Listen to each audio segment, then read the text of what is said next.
Hello दोस्तों। स्वागत है आपका मेरे यूट्यूब चैनल ज्ञान सिंप्लीफाइड में। मैं हूं अभिनव। और लास्ट 2 वीडियोस में हमने बात करी थी कि आखिर इन्वेस्टमेंट क्या होता है और हमें कितने टाइप्स के इन्वेस्टमेंट होते हैं। तो आप वो दोनों वीडियो ज़रूर देखिएगा। इसके बाद हम अब आज आगे बढ़ते हैं कि आखिर हमें कितना इन्वेस्ट करना है। सभी कहते हैं इन्वेस्ट करो, बट कितना? उसका कोई रूल है, कोई थंबनेल है? बट हमें ट्राई करना चाहिए एटलीस्ट। मैं अभी आगे डिस्कस करूँगा। और हाउ टू इन्वेस्ट, आखिर हम कैसे इन्वेस्ट करें। आगे बढ़ने से पहले एक बार ज़रूर like, subscribe, comment and share कर दें, ठीक है, जिससे हमारा मोटिवेशन बना रहे। तो मेरे अकॉर्डिंग 25% ऑफ टोटल अर्निंग हमें जो है इन्वेस्ट करनी चाहिए। फॉर एग्ज़ाम्पल, अगर हमारी अर्निंग 40,000 है, ठीक है, मैं यहाँ एक मिडिल क्लास ग्रुप को टारगेट लेके चल रहा हूँ, जो एक सैलरीड एम्प्लॉयज़ हैं, ज़्यादातर गवर्नमेंट टीचर्स हैं, या वो मोस्टली की सैलरी ज़्यादा होगी या कम होगी, तो मैंने एक एवरेज निकाल लिया 40,000 रुपीज़। तो अगर एग्ज़ाम्पल 40,000 है, तो एटलीस्ट हमें 10,000 जो है फ्यूचर के लिए इन्वेस्ट करना है, ठीक है।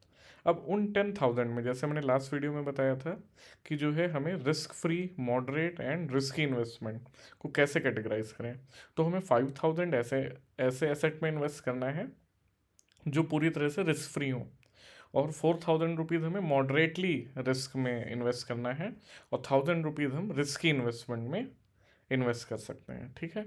देखिए, ये पर्सन टू पर्सन वेरी कर सकता है। ये डिपेंड करता है आपके रिस्क एपेटाइट पे कि आप कितना रिस्क लेने के सक्षम हैं। मान लीजिए कि आप ज़्यादा अपने ऊपर भरोसा करते हैं, आपने अच्छी स्टडी कर रखी है स्टॉक्स की, तो आप इसे अपने अकॉर्डिंग चेंज कर सकते हैं। बट कभी भी 5,000 को चेंज मत करिए। 50% अपना रिस्क फ्री रखिए, बाकी के 50% आप अपने अकॉर्डिंग मैनेज कर सकते हैं। आप डायरेक्ट स्टॉक्स कर सकते हैं, म्यूचुअल फंड कर सकते हैं, आप हाई रिस्क में जा सकते हैं। बट एटलीस्ट 50% पैसा रिस्क फ्री ही रखिए, ठीक है। क्योंकि किसी को भी नहीं पता फ्यूचर में क्या हो सकता है। स्टॉक मार्केट क्रैश हो सकती है, इंडियन इकॉनमी डूब सकती है, नहीं डूब सकती है। तो हमेशा इन बातों का ध्यान रखें। अब हम डिस्कस करेंगे कि आखिर सेफ इन्वेस्टमेंट, जो हमने लास्ट टाइम डिस्कस किया था, जो कि गवर्नमेंट द्वारा बैक होते हैं, तो वो हम कैसे करें, किस में करें सेफ इन्वेस्टमेंट। तो मैंने यहाँ बात करी है अभी लॉन्ग टर्म इन्वेस्टमेंट की, और जिसमें आपको हर महीने पैसा जमा करना पड़ता है। आप में से मोस्टली लोगों ने ऐसे कोई ना कोई प्लान ले रखा होगा, चाहे वो LIC हो, चाहे वो PPF हो, चाहे वो PLI हो, जिसमें हर महीने आपको कुछ पैसा जमा करना पड़ेगा, और एट द एंड ऑफ कुछ कुछ सालों बाद आपको पैसा जो है वो रिटर्न मिल जाएगा, ठीक है। तो यहाँ मैं सबसे पहले बात करूँगा PLI और PPF की, postal life insurance and PPF, ठीक है। तो देखिए, दोनों ऑलमोस्ट सेम है, ठीक है, रिटर्न के मामले में। लेकिन डिफरेंस क्या है कि PLI में आपको इंश्योरेंस भी मिल जाता है, मीन्स आप इंश्योर्ड भी हैं, और आपका इन्वेस्टमेंट भी हो रहा है, फ्यूचर में आपको पैसा वापस मिलेगा। PPF में क्या है कि PPF में सिर्फ और सिर्फ आपका पैसा रिटर्न के पर्पज से कंपाउंड इंटरेस्ट लगाकर ग्रो होता है, ठीक है। दोनों ही टैक्स एग्जम्प्ट है 80C के अकॉर्डिंग। अब आप कहेंगे कि लास्ट टाइम तो मैं कह रहा था कि इंडोमेंट प्लान या मनी ब्लैक प्लान हमें बिल्कुल नहीं लेना चाहिए। मैंने इंश्योरेंस के लिए उनको मना करा है। मतलब अगर आपको इंश्योरेंस लेना है तो आप केवल इंश्योरेंस लीजिए, लाइक टर्म इंश्योरेंस, ठीक है।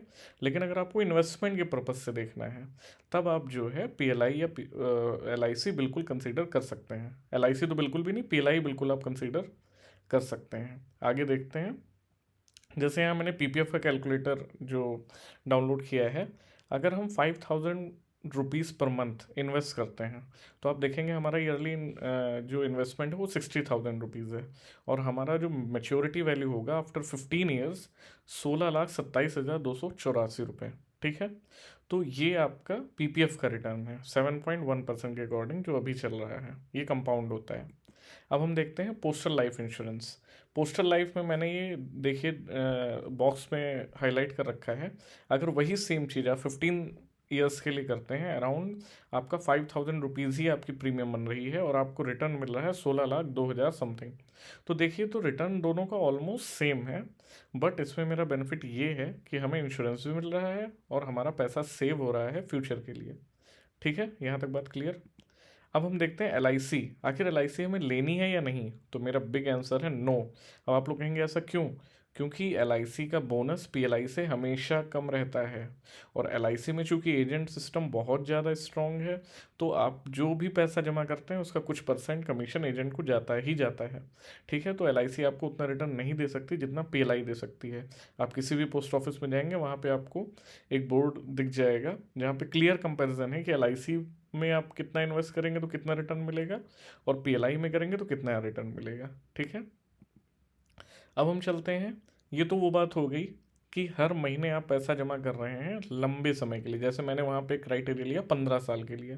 अब अगर मान लीजिए आपको 1 साल, 2 साल, 4 साल हर महीने कुछ जमा करना है और सेफ इन्वेस्टमेंट करना है, तो आप चाहें तो पोस्ट ऑफिस की आरडी कर सकते हैं जो कि 5 साल की होती है, इसमें 5.8% का रिटर्न है। या आप कोई बैंक की आरडी कर सकते हैं, रिकरिंग डिपॉजिट, जिसमें हर महीने जो है आप पैसा जमा करिए और at the end of the year या 2 ईयर जितने भी की भी आप आरडी करेंगे, आप जो है पैसा आपको वापस मिल जाएगा। ठीक है, अब नेक्स्ट हम देखते हैं। ये तो उन लोगों की बात हो गई जो हर महीने अपनी सैलरी से कुछ पैसा इन्वेस्ट करना चाहते हैं। लेकिन मान लीजिए आपके पास कोई वन टाइम इन्वेस्टमेंट आ गया, आपने कोई प्लॉट सेल कर दिया, आपने कोई खेत बेचा, या कोई प्रॉपर्टी थी, या कोई कोई मतलब किसी पेरेंट्स का पैसा आपको मिला, कुछ भी अगर आपके पास वन टाइम इन्वेस्टमेंट है, लाइक 1 लाख, 2 लाख, 3 लाख, 4 लाख, 5 लाख, कितना भी है, तो आप उसको कहाँ पर लगाएं। तो देखिए, उनके लिए जो पोस्ट ऑफिस की सबसे अच्छी स्कीम्स हैं, जैसे नेशनल सेविंग सर्टिफिकेट जिसे बोलते हैं एनएससी, तो इसका रेट ऑफ इंटरेस्ट है 7.0%, और ये 5 ईयर्स के लिए होती है। और इसमें आपको अंडर 80C आप इसको टैक्स सेविंग में दिखा सकते हैं, बट ध्यान रखिएगा एनएससी बीच में टूटती नहीं है। फिर आता है किसान विकास पत्र। मान लीजिए आपने 1 लाख इन्वेस्टमेंट किया और 10 साल में वो आपका डबल हो जाएगा। रेट ऑफ इंटरेस्ट की बात करें तो 7.2% है। फिर आता है हमारा पोस्ट ऑफिस का term deposit, 1 year, 2 year, 3 year and 5 year. ये मेनली 4 कैटेगरी के ही हैं। इनके रेट ऑफ इंटरेस्ट यहाँ मैंने लिख दिए हैं, 6.6%, 6.8%, 6.9% एंड 7%। अब यहाँ ध्यान देने वाली बात ये है कि 5 ईयर टीडी जो होती है वो भी जो है टैक्स सेविंग के लिए फुलफ़िल करती है। ठीक है, तो आप उसको भी 80C में दिखा सकते हैं। और एक चीज़ और आपको बताएं, एनएससी बीच में नहीं टूटती है, लेकिन जो टीडी है वो जो है बीच में टूट सकती हैं। अगर 6 महीने का टाइम आपका पीरियड पूरा हो गया तो उसके बाद इसको आप कभी भी प्री मेच्योर विड्रॉल करा सकते हैं। ठीक है, तो ये इसका बेनिफिट है। लेकिन ध्यान रखिए, अगर आपने 5 ईयर टीडी कराई है और उसका प्री मेच्योर विड्रॉल कराया, तब फिर वो 80C के अंतर्गत एग्जाम्प्ट नहीं है। फिर नेक्स्ट आता है जो सबसे ज़्यादा आपका जो है इंटरेस्ट देता है, वो है MIS से RD। अब ये क्या होता है, MIS में क्या होता है, अगर आपने मान लीजिए 9 लाख रुपए इन्वेस्ट करा, तो आपको हर महीने अराउंड 5325 रुपये जो है मिलते हैं 5 साल तक के लिए। अब आप क्या करिए, उस पैसे को अपने पास मत रखिए, आप उसी पैसे को 5 साल के लिए पोस्ट ऑफिस में रिकरिंग डिपॉजिट RD में डाल दीजिए। जब आप पोस्ट ऑफिस जाएंगे, आप उनसे बोलिए कि मुझे MIS से RD करवानी है, वो आपका करवा देंगे। MIS का इंटरेस्ट आपका पहले सेविंग में जाएगा और सेविंग से आपका RD में जाएगा। 5 साल के लिए आप उसको बिल्कुल भी भूल जाइए। ये आपको सबसे ज़्यादा इंटरेस्ट देगा, विच इज़ 8.5%। ठीक है, तो अभी तक का जो मैक्सिमम जो इंटरेस्ट है वो इसी पर है। और अभी तक इसकी लिमिट जो थी वो 9 लाख रुपीज़ थी। अभी इनकम, अभी जो रिसेंट बजट आया है उसमें गवर्नमेंट ने इसे बढ़ाकर 15 लाख कर दिया है जॉइंट में।